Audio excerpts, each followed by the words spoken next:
Okay, folks, Digirama here, and I just got done playing Star Wars The Force Unleashed. Now, I know what y'all thinking, a movie-based game. Might as well kill me now, right? Wrong. See, the thing about The Force Unleashed that makes it so much fun is the title itself. Oh, you get to use the Force wherever you go. Oh, it is so much fun to basically shoot lightning bolts up somebody's arse or ass for those of us here in the States.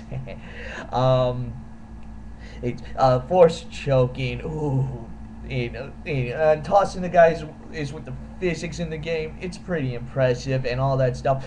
Let's get to the story for those of you who have been in the game for the last couple of years. You play as a secret apprentice of Darth Vader. Well, actually, that's the half truth. You see, the first part of the game, you play as Darth Vader himself. You find the apprentice shortly after the Great Jedi Purge, or whatever it was called. I'm not a Star Wars fan. I'm more into Doctor Who. But that's okay. If you're not a fan of Star Wars, you'll still love this game. In fact, if you're or more of a Trekkie than a Star Wars fan, you'll still love this game.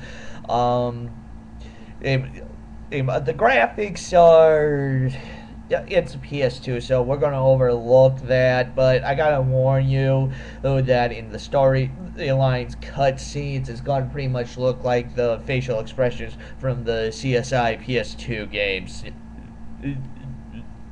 Yeah, pretty much like that. Right,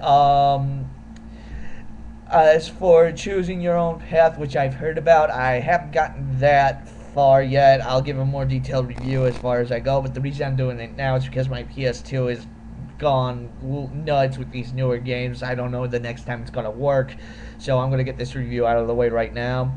The voice acting is pretty top notch. I mean, granted, it's not James Earl Jones, but whoever they picked to play Darth Vader does it spot on damn good job. Apprentice sounds like anybody working for Vader should sound like. The pilot, it has spunk and all that stuff. The voice acting reflects that. As I mentioned, the graphics were not exactly as impressive. I've actually seen LucasArts do better on the PS2, but I'm gonna let that slide because it's a PS2 version. And the AI of the soldiers, well, every good one that has enough common sense to go, wait a minute, I have a laser, I'll just shoot the guy. You got the one guy that goes, I'm gonna rush you. And of course, since you got a lightsaber, yeah, there's pretty much no point. One of the first missions you play, you can't leave any witnesses. You gotta get rid of the stormtroopers and the rebels. So you pretty much go nuts over everybody. He, um, he, they got this thing where you can unlock like artwork and such, but the problem with that is you have to beat a level in order to beat like level or something to view it. I don't know. What happened was I got impatient. I wanted to see what this artwork beheld, so I exited the game and it restarted, but I didn't see an option to get to the artwork, so I don't know.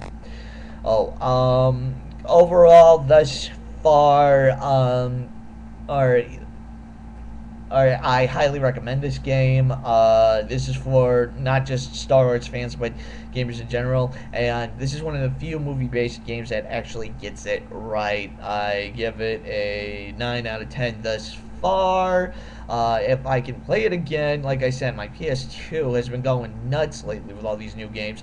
I'll give a more detailed review, especially if you can pick your own path in the story mode. But in case you can't, it's still a good story. Gameplay is solid. It's fun to use the Force and wave a lightsaber. Highly recommend for the PS2. Get it as soon as possible. Oh, and do yourself a favor, avoid TNA Impact, the game. Yeah, get Forced Unleashed, avoid TNA Impact.